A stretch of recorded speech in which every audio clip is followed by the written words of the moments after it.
রুমের বেলকনিতে দাঁড়িয়ে আছি একনজোর পাশের বাসার ছেলে অয়নকে দেখার জন্য। অয়ন আমার ক্রাশ। আমার না, শুধু এই এলাকার সব মেয়েরই ক্রাশ। দেখতে একদম হিরোর মতো। কিন্তু তার সাথে কখনো কথা বলা যায় না, আর তার কাছে ও যাওয়া যায় না, তার একটাই কারণ, তার খারস, রাগী মায়ের কারণে। তারে দেখে সবাই ভয় পায়। দেখে মনে হয় যেন দারোগা। একদিন একটা মেয়ে তার ছেলের সাথে কথা বলতে এসেছিল, তাকে ঝাড়ু নিয়ে দৌড়ানি দিয়েছিল, তারপর থেকে আর কারো সাহস হয়নি। অয়ন বাসা থেকে বের হয়েছে অফিসে যাবার জন্য, এই সময় তার দেখা মেলে, আর এইটুকু দেখেই সারাদিন কাটাই দিতে হয়। তাকে দেখে রুমে চলে আসলাম। তার মায়ের কথা ভাবলে রাগ হয়। তাই রাগে মোবাইল হাতে নিয়ে ফেসবুকে একটা পোস্ট দিয়ে দিলাম। আম পাতা, জাম পাতা, পাশের বাসার আন্টি একটা নিম পাতা। পোস্টটা দেওয়ার পর অনেক শান্তি লাগছে। তাই বিছানায় শুয়ে চোখ বুজে আমার ক্রাশের কথা ভাবছি, এমন সময় মনে হলো যেন বাসার ভিতরে ঝড় হচ্ছে। কি হচ্ছে তা ভাবতে ভাবতে দেখি আমার রুমে মা তার খানদানি ঝাড়ু নিয়ে হাজির। মার ঝাড়ুকে খানদানি বলার একটাই কারণ, আর তা হলো এই ঝাড়ু কখনো ঝাড়ুর কাজে ব্যবহার করে না, আমার পিঠে মারার কাজে মাঝে মাঝে মা ব্যবহার করে। মার হাতে ঝাড়ু দেখে বুঝতে পারছি যে কিছু একটা হয়েছে। তাই বিছানা থেকে উঠে মাকে জিজ্ঞেস করলাম, কি হয়েছে, ঝাড়ু নিয়ে আমার রুমে কেন? মা রাগীভাবে আমার দিকে তাকিয়ে জোরে বলে, মা, আয়াত, তুই জানোস না যে পাশের বাসার মহিলা কেমন? সে একটা বদের হাড্ডি, তার সাথে কেউ তার পিছু লাগে না। তুই তার সাথে লাগতে গেছস কেন? সে আমাদের বাসায় এসে ঝগড়া করে গেল। আজ তোর খবর আছে। আমি কিছু না বুঝে মাকে জিজ্ঞেস করলাম, আমি আবার কি করলাম? মার দিকে তাকিয়ে দেখি মা এবার দ্বিগুণ রেগে আমার দিকে তাকিয়ে দাঁত কিটমিট করতে আছে। দেখে মনে হচ্ছে দাঁতগুলো ভেঙে যাইব। আমি মার দিকে তাকিয়ে আছি, মা তার দাঁত কিটমিট করতে করতে বলে, মা, তুই পাশের বাসার মহিলার নামে ফেসবুকে লিখছই যে আম পাতা, জাম পাতা, পাশের বাসার আন্টি নিম পাতা। তুই তারে নিম পাতা কইছস কা? আমি অবাক হয়ে মার দিকে তাকিয়ে বললাম, আচ্ছা মা, আমার একটা গভীর প্রশ্ন আছে। পাশের বাসার হেতে কিতা করি জানলো যে আই তাহার নামে ইতা হইছি? মা দেখি আরও রাগে ঝাড়ু দিয়ে 2 ঘা মারল। আমিও মাগ বলে তাড়াতাড়ি বিছানা থেকে উঠে পড়লাম।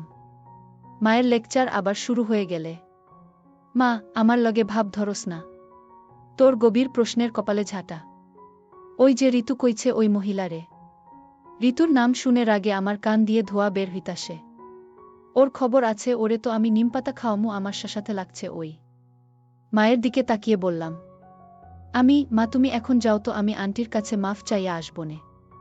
মা একটু শান্ত হয়ে চলে গেল। যাক বাবা, আজ ঝাড়ুর ঘা 2টা খাইছি, বেশি খাইনি। ঋতু ডাইনি, তোর জন্য এমন হয়েছে, তোরে তো আমি কি করব পরে দেখতাছি। এখন তো আন্টির কাছে আমি খারাপ হয়ে গেলাম। তার ছেলের জন্য তাহলে তো আমাকে কখনো পছন্দ করবে না। ঋতু ডাইনি তো অয়নরে পছন্দ করে, তাই তার মায়ের কাছে ভালো সাজার জন্য এমন করল। এখন আমি কি করব? ভাব আয়াত, ভাব। ভাবতে ভাবতে মাথায় একটা আইডিয়া আইছে। তাই হাসি খুশিভাবে আন্টির বাসায় গেলাম। আন্টির বাসায় যাবার পর আন্টির দিকে তাকিয়ে দেখি আন্টি আমার দিকে রক্তচক্ষু নিয়ে তাকিয়ে আছে। মনে হয় আমায় চোখ দিয়ে গিলে খাবে। ভয়ে এক ঠুক গিলে আসতে আন্টিকে সালাম দিলাম।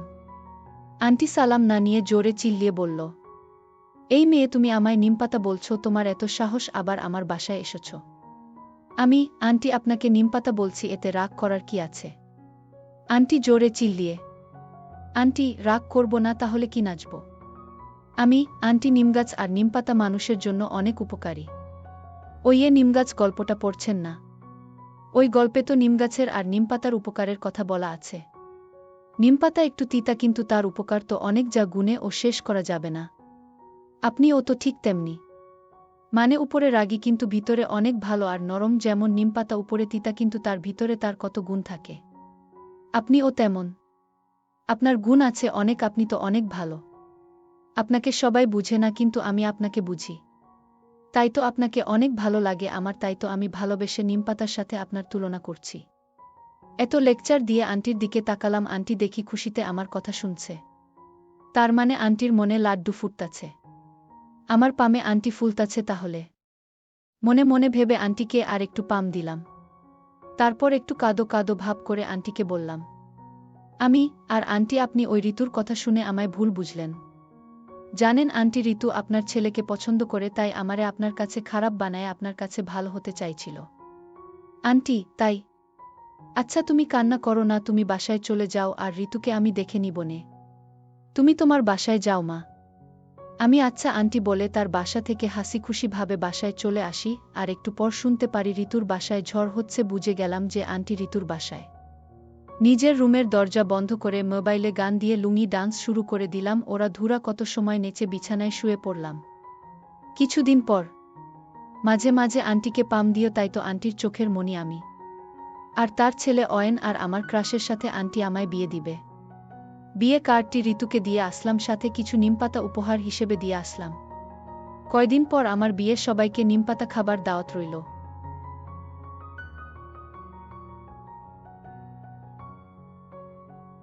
রুমের বেলকনিতে দাঁড়িয়ে আছি একজোর পাশের বাসার ছেলে অয়নকে দেখার জন্য।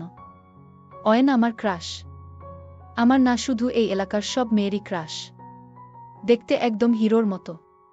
কিন্তু তার সাথে কখনো কথা বলা যায় না, আর তার কাছে ও যাওয়া যায় না। তার একটাই কারণ, তার খারস রাগী মায়ের কারণে। তারে দেখে সবাই ভয় পায়। দেখে মনে হয় যেন দারোগা। একদিন একটা মেয়ে তার ছেলের সাথে কথা বলতে এসেছিল, তাকে ঝাড়ু নিয়ে দৌড়ানি দিয়েছিল। তারপর থেকে আর কারো সাহস হয়নি। অয়ন বাসা থেকে বের হয়েছে অফিসে যাবার জন্য, এই সময় তার দেখা মেলে, আর এইটুকু দেখেই সারাদিন কাটাই দিতে হয়। তাকে দেখে রুমে চলে আসলাম। তার মায়ের কথা ভাবলে রাগ হয়, তাই রাগে মোবাইল হাতে নিয়ে ফেসবুকে একটা পোস্ট দিয়ে দিলাম। আম পাতা, জাম পাতা, পাশের বাসার আন্টি একটা নিম পাতা। পোস্টটা দেওয়ার পর অনেক শান্তি লাগছে। তাই বিছানায় শুয়ে চোখ বুজে আমার ক্রাশের কথা ভাবছি। এমন সময় মনে হলো যেন বাসার ভিতরে ঝড় হচ্ছে। কি হচ্ছে তা ভাবতে ভাবতে দেখি আমার রুমে মা তার খানদানি ঝাড়ু নিয়ে হাজির। মার ঝাড়ুকে খানদানি বলার একটাই কারণ, আর তা হলো এই ঝাড়ু কখনো ঝাড়ুর কাজে ব্যবহার করে না, আমার পিঠে মারার কাজে মাঝে মাঝে মা ব্যবহার করে। মার হাতে ঝাড়ু দেখে বুঝতে পারছি যে কিছু একটা হয়েছে। তাই বিছানা থেকে উঠে মাকে জিজ্ঞেস করলাম, কি হয়েছে, ঝাড়ু নিয়ে আমার রুমে কেন? মা রাগীভাবে আমার দিকে তাকিয়ে জোরে বলে, মা, আয়াত তুই জানোস না যে পাশের বাসার মহিলা কেমন? সে একটা বদের হাড্ডি, তার সাথে কেউ তার পিছু লাগে না। তুই তার সাথে লাগতে গেছস কেন? সে আমাদের বাসায় এসে ঝগড়া করে গেল। আজ তোর খবর আছে। আমি কিছু না বুঝে মাকে জিজ্ঞেস করলাম, আমি আবার কি করলাম? মার দিকে তাকিয়ে দেখি মা এবার দ্বিগুণ রেগে আমার দিকে তাকিয়ে দাঁত কিটমিট করতে আছে।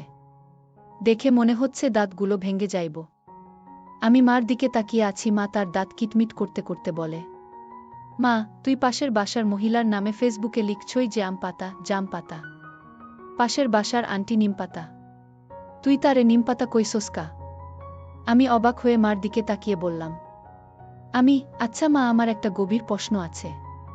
পাশের বাসার হেতে কিতা করি জানলো যে আই তাহার নামে ইতা হইছি? মা দেখি আরও রাগে ঝাড়ু দিয়ে 2 ঘা মারল। আমিও মাগা বলে তাড়াতাড়ি বিছানা থেকে উঠে পড়লাম। মায়ের লেকচার আবার শুরু হয়ে গেলে, মা, আমার লগে ভাব ধরস না। তোর গভীর প্রশ্নের কপালে ঝাঁটা। ওই যে ঋতু কইছে ওই মহিলারে। ঋতুর নাম শুনে রাগে আমার কান দিয়ে ধোয়া বের হইতাসে। ওর খবর আছে, ওরে তো আমি নিমপাতা খাওয়ামু, আমার সাথে লাগছে ওই।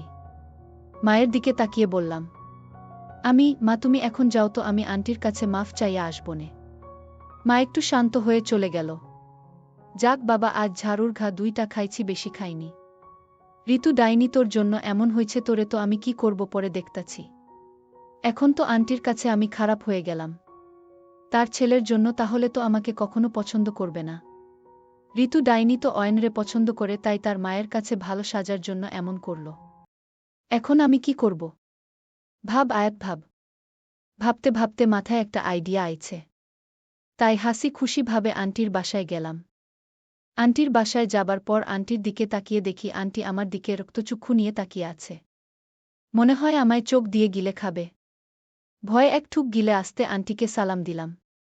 আন্টি সালাম না নিয়ে জোরে চিল্লিয়ে বলল, এই মেয়ে, তুমি আমায় নিমপাতা বলছো? তোমার এত সাহস, আবার আমার বাসায় এসেছ? আন্টি আপনাকে নিমপাতা বলছি, এতে রাগ করার কি আছে? আন্টি জোরে চিল্লিয়ে, আন্টি রাগ করব না, তাহলে কি নাচব? আন্টি, নিমগাছ আর নিমপাতা মানুষের জন্য অনেক উপকারী। ওই নিমগাছ গল্পটা পড়ছেন না? ওই গল্পে তো নিমগাছের আর নিমপাতার উপকারের কথা বলা আছে। নিমপাতা একটু তিতা কিন্তু তার উপকার তো অনেক, যা গুণে ও শেষ করা যাবে না। আপনিও তো ঠিক তেমনি। মানে উপরে রাগী কিন্তু ভিতরে অনেক ভালো আর নরম, যেমন নিমপাতা উপরে তিতা কিন্তু তার ভিতরে তার কত গুণ থাকে। আপনিও তেমন। আপনার গুণ আছে অনেক, আপনি তো অনেক ভালো।